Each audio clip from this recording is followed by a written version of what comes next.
In this quick video, we're going to be looking at swapping buttons. So here in the additional operations dropdown, we have the option to swap buttons.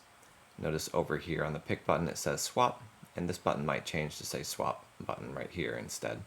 But for right now, what we're going to do is we're going to pick a button that we want to swap, and let's say we want to change it with this one right down here.